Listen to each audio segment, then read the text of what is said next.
नहमदुहु व नसल्ली अला रसूलिहिल करीम अम्मा बाद फ़अऊज़ु बिल्लाहि मिनश शैतानिर रजीम बिस्मिल्लाहिर रहमानिर रहीम। मुहतरम सामिईन व नाज़रीन, जैसे कि आप हज़रात के इल्म में है कि गुज़िश्ता दिनों आशिक़ कुरान वली कामिल शेखुल हदीस व तफ़सीर उस्तादुल उलमा हज़रत मौलाना मुफ्ती ज़फ़र अली ख़ान साहब नव्वरल्लाहु मरक़दहू का इंतकाल हुआ। यकीनन आपका यूं अचानक दुनिया से चला जाना पूरी उम्मत मुस्लिमा के लिए एक अजीम सानिहा है। खुसूसन इल्मी हलक़ों में इस वक्त जो गम की कैफियत है, जो परेशानी की कैफियत है, वो अल्फाज में बयान करने के नहीं है। अल्लाह तबारक व ताला हज़रत के क़ब्र पर करोड़ों रहमतें नाजिल फ़रमाएँ और अल्लाह तबारक व ताला मुझ समेत उनके तमाम पसमंदगान को और पूरी दुनिया के उम्मत मुस्लिमा को अल्लाह तबारक व ताला सब्र जमील की तौफ़ीक़ अता फ़रमाए। यकीनन इतनी बड़ी अजीम इल्मी शख्सियत का यूं अचानक दुनिया से चला जाना ये बहुत बड़ा अजीम सानिहा है।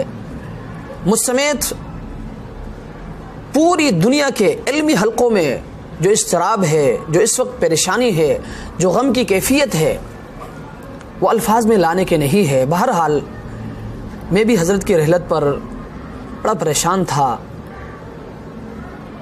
बड़ी दुखी दिल के साथ हमेशा हज़रत की वो बातें, हज़रत की वो यादें, हज़रत की वो तकरीरें, हज़रत के वो बयानात जब सामने आते थे बड़ी परेशानी होती थी। लेकिन जब मैंने हज़रत की ज़बानी जो अपना ख्वाब हज़रत ने अपने तलबा से ख़िताब करते हुए हज़रत ने अपना ख्वाब बयान किया है, उस ख्वाब को सुनने के बाद मुझे बड़ा इत्मीनान हुआ।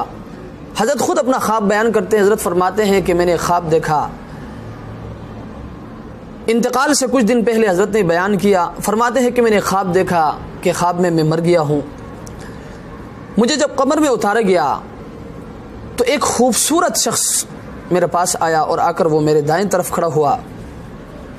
उसके थोड़ी देर के बाद उससे भी बहुत ज़्यादा खूबसूरत एक और शख्स आया। वो आकर यूं मेरे बाएं तरफ थोड़ा दूर खड़ा हुआ। हज़रत फरमाते हैं कि इतने में अल्लाह तबारक व ताला के फ़रिश्ते आए सवालात वाले, उनके हाथ में कलम और कागज़ था।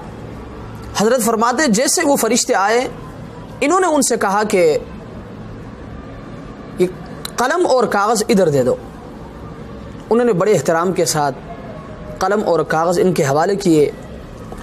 इन्होंने अपनी तरफ से उनमें जवाबात लिखे और लिखने के बाद दोबारा उन फरिश्तों को वापस किया, वो चले गए। हज़रत फरमाते मैं हैरान हुआ। उनके जाने के बाद मैंने ख्वाब में उन दो शख्सों से मैंने पूछा कि आप कौन हैं? क्या आप लोगों ने अपनी तरफ से जवाबात लिख के उन फरिश्तों को आप लोगों ने दिया? तो मेरे दाएं तरफ जो शख्स खड़ा हुआ था उन्होंने कहा कि मैं आपकी फ़जर की नमाज़ हूँ। आप बड़े एहतिमाम के साथ फ़जर की नमाज़ पढ़ा करते थे। यकीनन इसको पूरी दुनिया जानती है। हज़रत के मुताल्लिक़ीन, हज़रत के शागिर्द, हज़रत के मुरीदीन और हज़रत के जानने वाले इस बात से बखूबी वाकिफ़ है कि हज़रत किस एहतिमाम के साथ इतनी बीमारियों के बावजूद, इतनी मुश्किलात के बावजूद, इतनी तकलीफ़ों के बावजूद हज़रत बड़ी एहतिमाम के साथ फ़जर की नमाज़ ख़ुद पढ़ाया करते थे। और हज़रत फरमाते मेरे बाएं तरफ जो शख्स खड़ा हुआ था उन्होंने कहा मैं कुरान हूँ। आपने कुरान के साथ बड़ी वफ़ा की है। और यकीनन ये बात भी रोज़े रोशन की तरह वाज़ेह है, पूरी दुनिया इस चीज़ को जानती है कि हज़रत ने कुरान के साथ जो वफ़ा की है। आप कुरान के सच्चे आशिक़ थे। इतने तमाम बीमारियों के बावजूद, सख्त मुश्किलात के बावजूद, मशीन लगाकर भी हज़रत ने कभी कुरान के दर्स को नहीं छोड़ा। आपने कुरान की इशाअत में जो एक अजीम कुर्बानी दी है, यकीनन उसकी मिसाल तारीख़ में नहीं मिलती। याद रखें, आप सिर्फ़ हाफिज़ कुरान नहीं थे, आप हाफिज़ कुरान भी थे, आप नाशिर कुरान भी थे, आप कारी कुरान भी थे, आप हामिल कुरान भी थे। और इन तमाम चीज़ों के बावजूद सबसे बड़ी बात यह है कि आप सच्चे आशिक़ कुरान थे। आपने कुरान के साथ बड़ा इश्क़ किया है, आपने कुरान के साथ बड़ा वफ़ा किया है। यही तो बात है कि हज़रत ने अपने ज़िंदगी में ही ख्वाब देखा है।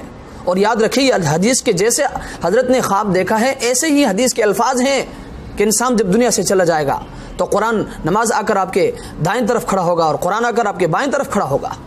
اس لیے میں اس ویڈیو کے ذریعے اپنے تمام سامعین و ناظرین سے میں گزارش کروں گا کہ خدا را قرآن سے محبت کیجئے، قرآن کو سینے سے لگائیے، قرآن سے عشق کیجئے اور اسی طرح نمازوں کا اہتمام کرے۔ اللہ تبارک و تعالی ہم سب کو حضرت کے نقش قدم پر چلتے ہوئے اپنی زندگیاں گزارنے کی توفیق عطا فرمائے، اور اللہ تبارک و تعالی حضرت کو جنت الفردوس میں اعلیٰ مقام نصیب فرمائے، اور اللہ تبارک و تعالی آخرت کی تمام منازل میں حضرت کو کامیابی اور کامرانی نصیب فرمائے، اور اللہ تبارک و تعالی ان کے علمی، دینی اور سماجی خدمات کو اپنی بارگاہ عالیہ میں قبول فرمائے۔